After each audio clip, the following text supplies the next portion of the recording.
नमस्कार दोस्तों, मेरे इस मंच पर मैं अभिसार शर्मा आपका स्वागत करता हूं। आज आपके सामने ये दो मुद्दे आएंगे। कल सुशांत सिंह राजपूत का जन्मदिन था और उनकी गर्लफ्रेंड रही रिया चक्रवर्ती ने उन्हें याद किया।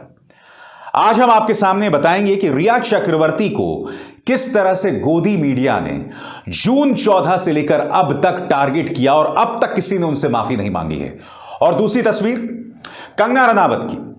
कंगना रनावत को सुप्रीम कोर्ट से राहत मिली है क्योंकि उनके खिलाफ एक याचिका गई थी कि सोशल मीडिया पर वो जितने भी भड़काऊ बयान देती रही हैं उन्हें हटाया जाए। सुप्रीम कोर्ट ने ऐसा करने से इनकार कर दिया। दोनों की चर्चा करेंगे, मगर सबसे पहले मैं चाहूंगा आप ये वीडियो देखिए। रिया चक्रवर्ती अपने बॉयफ्रेंड सुशांत सिंह राजपूत को याद कर रही हैं। इस तस्वीर के जरिए, इस वीडियो के जरिए वो कह रही हैं कि काश तुम आज जिंदा होते। कितनी अनलकी, कितनी दुर्भाग्यशाली है रिया चक्रवर्ती कि वो गर्लफ्रेंड थी एक ऐसे शख्स की जो मानसिक तौर पर बहुत ज्यादा डिस्टर्ब थे और फिर उन्हें आत्महत्या करना पड़ा। दो ड्रग्स की गिरफ्त में थे। ये तमाम चीजें उनके बारे में सामने आती रहीं और इस मुश्किल दौर में रिया चक्रवर्ती ने उनका साथ दिया। और जून 14, 2020 जब सुशांत सिंह राजपूत ने आत्महत्या की तो रिया चक्रवर्ती को उसका क्या सिला मिला? रिया चक्रवर्ती के बारे में कहा गया कि रिया चक्रवर्ती उनकी हत्या में आरोपी हैं, उनकी हत्या में उनका किरदार है। रिया चक्रवर्ती ने उनका जो पूरा पैसा है वो लूट लिया और ये तमाम चीजें दोस्तों झूठी साबित हुई। ये तस्वीर देखिए, मीडिया उन्हें किस तरह से परेशान कर रही थी। आज मीडिया ने जितने भी आरोप रिया चक्रवर्ती पर लगाए हैं ना, सारे झूठे साबित हुए हैं। सबसे पहली बात, सीबीआई ने सुशांत सिंह राजपूत के बैंक अकाउंट्स को खंगाला और अपनी जांच में पाया कि उनके बैंक अकाउंट्स में कोई गड़बड़ झाला नहीं है। रिया चक्रवर्ती ने उनके बैंक अकाउंट्स में कोई घपला नहीं किया। बहुत आसानी से पता चल जाता, नहीं हुआ। इसके अलावा एम्स की रिपोर्ट में अब तक यह बात साबित हो गई है कि सुशांत सिंह राजपूत की मौत जो है वो आत्महत्या का नतीजा थी, उनकी हत्या नहीं हुई है।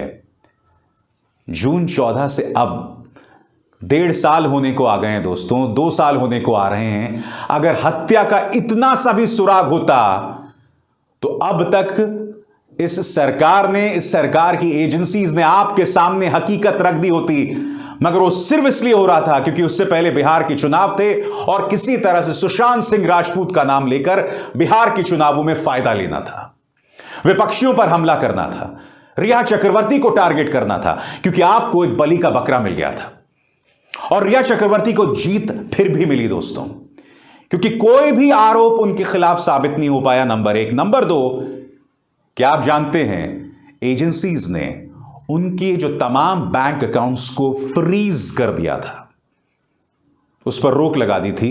कुछ दिनों पहले उस मुद्दे पर भी रिया चक्रवर्ती को जीत मिल गई है। मैं आपसे एक बहुत ही सीधा सवाल पूछता हूं, ये जो तमाम न्यूज चैनल्स हैं, जी न्यूज, रिपब्लिक, आपको याद है वो रिपब्लिक का संपादक किस तरह से बौरा गया था? उसकी एक और झलक देखिए। ड्रग दो, ड्रग दो, ड्रग दो, ड्रग दो, ड्रग दो, मुझे ड्रग दो, मुझे ड्रग्स दो, वो कहती है, जी हां, मुझे ड्रग दो। पत्रकारिता का यह स्वरूप था दोस्तों। पत्रकारों और बंदरों में फर्क पूरी तरह से खत्म हो गया था। पूरा जो मीडिया था उसने एक लड़की और उसके परिवार के खिलाफ मोर्चा खोल दिया था। उनके पास कोई प्रमाण नहीं था और इस सब के पीछे यह शख्स समीर वानखेड़े लगातार मीडिया में ये जानकारियां लीक कर रहे थे जिसकी कोई जमीन नहीं थी। समीर वानखेड़े, जिसके बारे में बाद में सामने उभर कर आई, उनके अपने सरकारी गवाह ने एक बयान दिया, रिटन एफिडेविट दिया कि शाहरुख खान से 18 करोड़ की वसूली का कार्यक्रम था और उस 18 करोड़ में से 8 करोड़ समीर वानखेड़े को जाने वाले थे। वही समीर वानखेड़े। और समीर वानखेड़े अब उन्हें एनसीबी से हटा दिया गया है, उन्हें एक्सटेंशन नहीं दिया है नारकोटिक्स कंट्रोल ब्यूरो ने, क्योंकि इन्होंने इस कदर शर्मसार करने वाले काम किए थे। आज इनमें से कोई भी जवाबदेह नहीं है दोस्तों। रिया चक्रवर्ती पर निशाना साधा गया। शाहरुख खान के बेटे को इस तरह से टारगेट किया गया बगैर किसी प्रमाण के। कोई प्रमाण नहीं थे दोस्तों, एक फर्जी काल्पनिक थ्योरी नारकोटिक्स कंट्रोल ब्यूरो बनाता रहा और 23 साल के आर्यन को टारगेट करता रहा। इसी तरह से रिया चक्रवर्ती को टारगेट किया गया। दोनों जेल गए, दोनों ने जेल में वक्त बिताया। रिया चक्रवर्ती का परिवार तो दोस्तों लगभग बर्बाद ही हो गया है। आर्यन खान के पीछे शाहरुख खान हैं, वो पैसा, वो रुतबा, वो सहानुभूति भी है, मगर रिया चक्रवर्ती और उनका परिवार पूरी तरह से अकेला है। आप सोचिए, जब आपके खिलाफ पूरी सरकार हो जाए, पूरा प्रचार तंत्र हो जाए, तो आप किस कदर बेबस हो सकते हैं। मैं ईश्वर से यही प्रार्थना करता हूं दोस्तों कि आप कभी भी अपने आप को इस सूरत हाल में ना पाएं। मैं जानता हूं टिप्पणियों में कई लोग कहेंगे नहीं इसी ने मारा है। मैं फिर आपसे पूछना चाहता हूं, ना सीबीआई पता कर पाई, ना एम्स पता कर पाया, और आपका जो पूरा गुल्लू और कालू मीडिया है जो उस दिन उछल उछल के तमाम चीजें कर रहा था, वो अब तक कोई प्रमाण पेश नहीं कर पाए हैं। सवाल होते हैं, उनके जवाब होते हैं। आपको मास हिप्नोसिस, सामूहिक सम्मोहन के जरिए मूर्ख बनाया गया। सुशांत सिंह राजपूत और रिया चक्रवर्ती के बारे में काल्पनिक थ्योरीज बताई गई और आपने उन सब पर विश्वास किया। कितने शर्म की बात थी। और आज का दूसरा मुद्दा, कंगना रनावत। सुप्रीम कोर्ट ने इन्हें राहत दी है। किस मुद्दे पर? इनके खिलाफ एक याचिका दायर की गई थी और उस याचिका में, जैसे कि आप देख सकते हैं, कहा गया था कि कंगना रनावत के तमाम सोशल मीडिया अकाउंट्स पर उन्होंने जो जो किसानों के बारे में कहा है उसे हटाया जाए। सुप्रीम कोर्ट ने कहा ऐसा करने की जरूरत नहीं है। मगर मैं आपका ध्यान कुछ चीजों की तरफ खींचना चाहूंगा। आप जानते हैं कि कंगना रनावत का ट्विटर पर अकाउंट था और ट्विटर पर उन्होंने एक बयान दिया था। उस बयान में उन्होंने प्रधानमंत्री नरेंद्र मोदी को चुनौती देते हुए कहा था कि आप अपना 2002 वाला रूप फिर से सामने लाएं। जैसे कि आप जानते हैं कि 2002 में गुजरात दंगे हुए थे, नरसंहार हुआ था, 1000 से 1500 लोग मारे गए थे।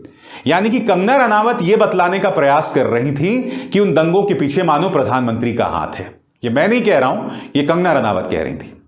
उनके इस बयान के चलते उन्हें ट्विटर से हटा दिया गया था।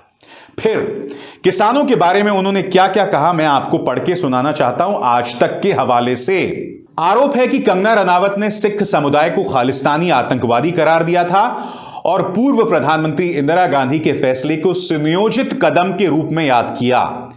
इतना ही नहीं, कंगना ने एक इंस्टाग्राम स्टोरी साझा की। इसमें उन्होंने इंदिरा गांधी की तस्वीर लगाई है। इसमें लिखा है कि खालिस्तानी आंदोलन के उदय के साथ आपकी कहानी पहले से कहीं अधिक प्रासंगिक हो जाती है। इसके साथ कंगना ने जोड़ा, बहुत जल्द आपके लिए ला रही हूं इमरजेंसी। आप सब जानते हैं जब इंदिरा गांधी जिंदा थी तो ऑपरेशन ब्लू स्टार हुआ था।